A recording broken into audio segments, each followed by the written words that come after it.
الحمد لله رب العالمين والصلاة والسلام على سيد الأنبياء والمرسلين نبينا محمد وعلى آله وأصحابه أجمعين أما بعد أعوذ بالله السميع العليم من الشيطان الرجيم بسم الله الرحمن الرحيم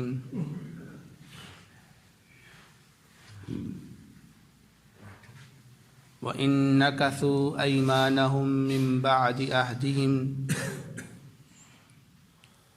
اور اگر انہوں نے اپنی قسموں کو توڑ دیا اپنے عہد کرنے کے بعد، وَطَعَنُوا فِي دِينِكُمْ، اور تمہارے دین میں طعن کیا، فَقَاتِلُوا أَئِمَّةَ الْكُفْرِ، تو کفر کے ائمہ کو تم قتل کر دو، انہم لا ایمان لہم، بے شک ان کے لیے کوئی قسمیں نہیں ہیں، لعلہم ینتہون، شاید کہ وہ باز آ جائے۔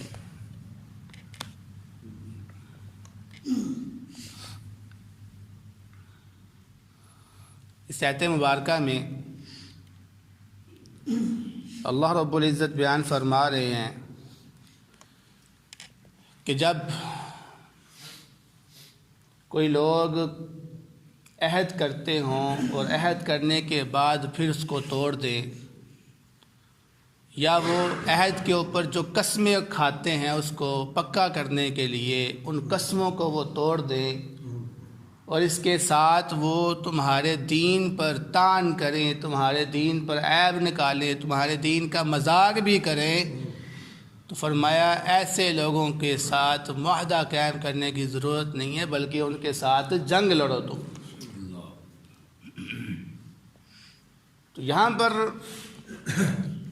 جس چیز کا حکم دیا جا رہا ہے یا جو چیز ثابت ہو رہی ہے وہ یہ ہے کہ جو شخص اسلام کا مذاق اڑاتا ہے، اسلام کے اندر عیب نکالتا ہے، اسلام کے اندر نقص نکالتا ہے، اور اس کے ساتھ ساتھ وہ رسول اللہ صلی اللہ علیہ وسلم کی اہانت کرتا ہے، تو اس کی سزا کیا ہے؟ واجب القتل، کہ اس کو قتل کر دیا جائے۔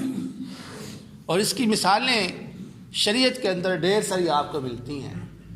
مثال کے طور پر کعب بن اشرف کا واقعہ آپ کے سامنے ہے، جو بنو قریظہ کا سردار تھا اور یہودی تھا، نبی پاک صلی اللہ علیہ وسلم کو برا کہتا تھا۔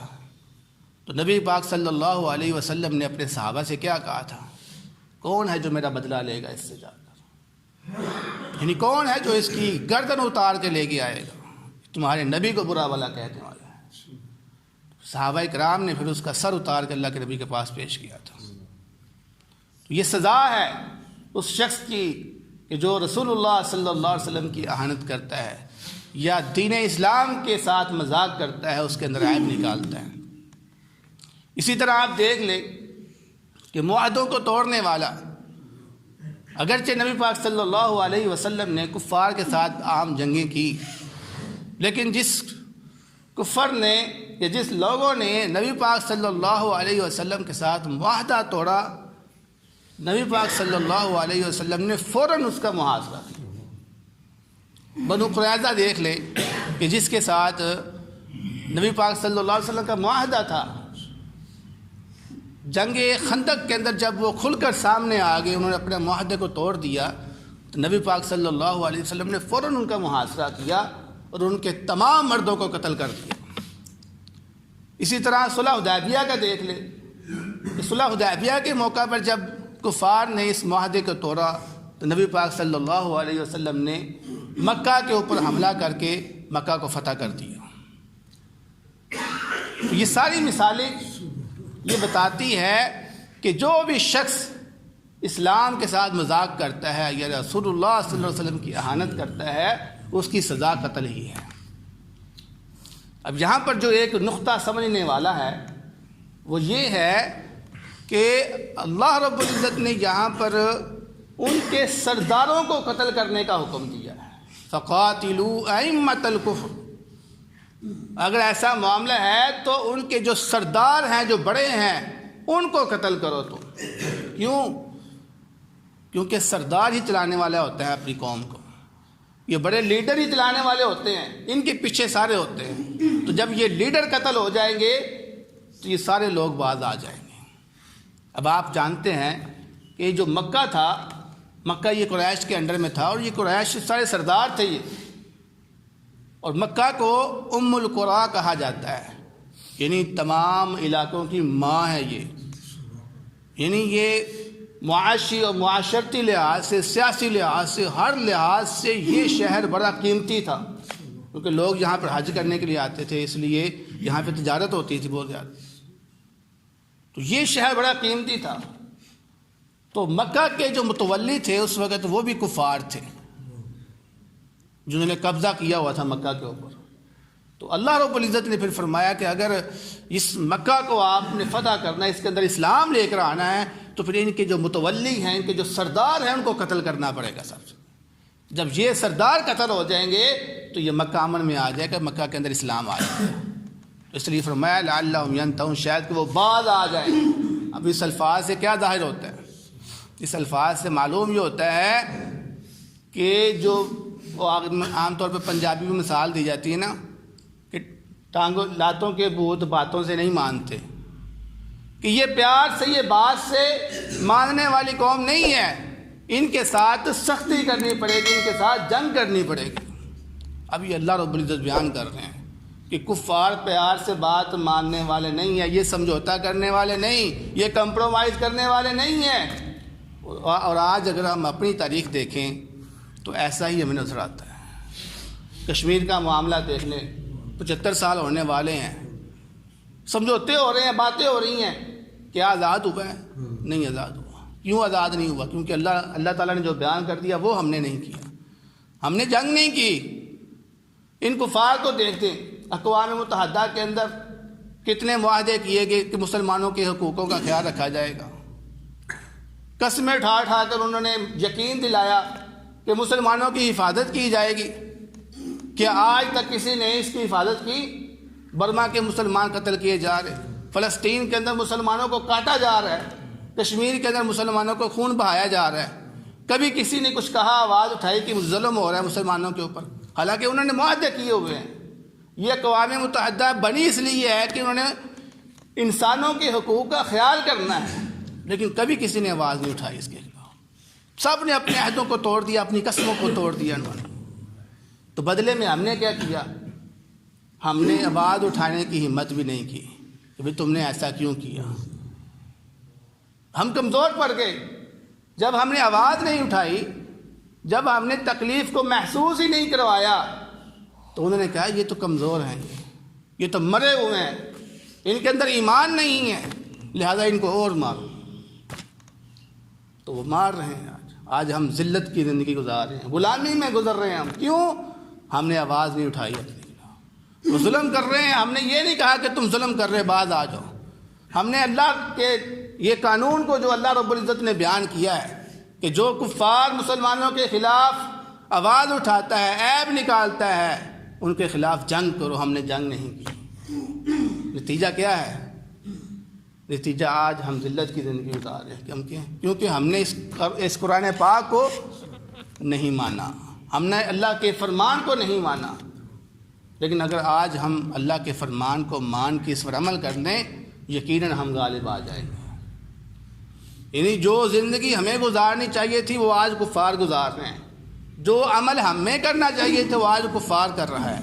کہ ان کا کوئی ایک بندہ بھی اگر مسلمان ملک کے اندر آ جاتا ہے اور اس کو خراش آ جاتی ہے صرف، تو وہ کس طرح سے آواز اٹھاتے ہیں آپ لوگ جانتے ہیں، میڈیا میں جانتے ہیں کہ وہ اتنی آواز اٹھاتے قیامت برپا کر دیتے ہیں۔ بھی ہمارے بندے کو خراش کیوں آئی؟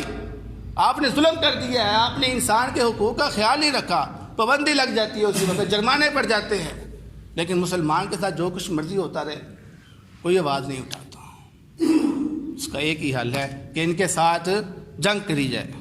تو اللہ رب العزت آگے پھر مسلمانوں کو جوش دلا رہے ہیں، جذبہ دلا رہے ہیں کہ الا تقاتلون قوما نکثوا ایمانہم، کہ کیا تم ایسی قوم کے ساتھ جنگ نہیں لڑو گے کہ جنہوں نے اپنی قسموں کو توڑ دیا۔ وَهَمُّوا بِإِخْرَاجِ الرَّسُولِ، اور انہوں نے رسول اللہ صلی اللہ علیہ وسلم کو نکالنے کا قصد کیا۔ یعنی جب ہجرت نہیں ہوئی تھی تو دار الندوہ کے اندر یہ کفار نے ایک کمیٹی بلائی تھی اور فیصلہ کیا تھا کہ محمد صلی اللہ علیہ وسلم کے ساتھ کیا کیا جائے. تو بعض نے کیا کیا تھا؟ قتل کر دیں. بعض نے کہا قیدی بنا دو. بعض نے کہا اس کو شہر سے نکال دیا جائے. یعنی یہ پروگرام بنا رہے ہیں. تو جو لوگ تمہارے نبی کے خلاف پروگرام بنا رہے ہیں، جو لوگ تمہاری نبی کے ساتھ وعدوں کو توڑ رہے ہیں، اے مسلمانوں کیا تم ان کے خلاف جنگ نہیں لڑو گے؟ ایک جوش دلا رہے ہیں اللہ رب العزت. کیوں؟ تاکہ تم کھڑے ہو جاؤ، تمہارے اندر جذبہ پیدا ہو جہاد کا، کفر کے خلاف لڑنے کا جذبہ پیدا ہو. تو فرمایا وَهُمْ بَدَؤُوكُمْ أَوَّلَ مَرَّةٍ، جبکہ ہر جگہ پر انہی نہیں ابتدا کی. جہاں پر بھی جنگ ہوئی کفار نے ہی ابتدا کی ہے، مسلمانوں نے ابتدا نہیں کی. جہاں پر بھی وعدے ہوئے کفار نے ہی ان وعدوں کو توڑا ہے، مسلمانوں نے وعدوں کا نہیں توڑا. آپ بدر کا مقام لے لو. جب کفار کو علم ہو گیا تھا کہ ان کا قافلہ ابو سفیان کا بحفاظت نکل چکا ہے، تو چاہیے تو یہ تھا کہ وہ جنگ نہ کرتے، کیونکہ جنگ کی نوبت نہیں تھی اس وقت. لیکن انہوں نے جان بوجھ کر جنگ کی. احد کا مقام لے لے، جان بوجھ کر جنگ کرنے کے لیے مدینہ پہنچے. خندق کی جگہ لے لے، جنگ کرنے کے لیے مدینہ پہنچے. یعنی خود انہوں نے پہل کی جنگ کرنے میں اور وعدہ توڑنے میں. جب وہ ہر کام کر سکتے ہیں تو اے مسلمانوں تمہیں کیا ہو گیا؟ تم کیوں کمزور پڑ گئے ہو؟ کیوں تم پیچھے ہٹ گئے ہو؟ کیوں نہیں تم اٹھتے ہو؟ وہ کفر کافر ہو کے باطل ہو کے وہ اٹھتا ہے، ہر جگہ پر اپنی منمانی کرتا ہے. تم حق پر ہو کر مسلمانوں کیوں نہیں اٹھتے ہو؟ فرمایا اتخشونہم، کیا تم ڈرتے ہو ان سے؟ فاللہ احق ان تخشوہ، اللہ رب العزت زیادہ حق رکھتا ہے کہ تم اس سے ڈرو. کیوں؟ کیونکہ جو مسلمان ہوتا ہے اس کا یقین ہوتا ہے، اس کا ایمان ہوتا ہے کہ وہ اللہ رب العزت پہ بھروسہ کرتا ہے. اس کا یہ ایمان ہے کہ فتح دینے والی ذات وہ اللہ ہے، شکست دینے والی ذات وہ اللہ ہے، نفع نقصان دینے والی ذات وہ اللہ ہے. تو جب تمہارا ایمان اس اللہ تعالیٰ کے اوپر ہے تو پھر اس جنگ کے معاملے میں تم اپنا یقین کیوں نہیں اللہ تعالیٰ پہ کرتے ہو؟ اس لیے تم ڈرو مت. اگر ڈرنا ہے تو صرف اللہ کی ذات پہ ڈرو، کیونکہ وہ قادر ہے، وہ قادر مطلق ہے، وہ سب کچھ کرنے والی ہے. ان کنتم مؤمنین، اگر تم مومن ہو. یعنی یہ مومن کا شیوا ہونا چاہیے کہ مومن جب بھی ڈرے صرف اللہ رب العزت کی ذات سے ڈرے، اس کے علاوہ کس سے نہیں ڈرنا چاہیے. یعنی توکل کرنا ہے تو اللہ رب العزت کی ذات پہ کرو. تو دعا ہے اللہ رب العزت سے جو سنا ہے اس پر عمل کرنے کی توفیق عطا فرمائے.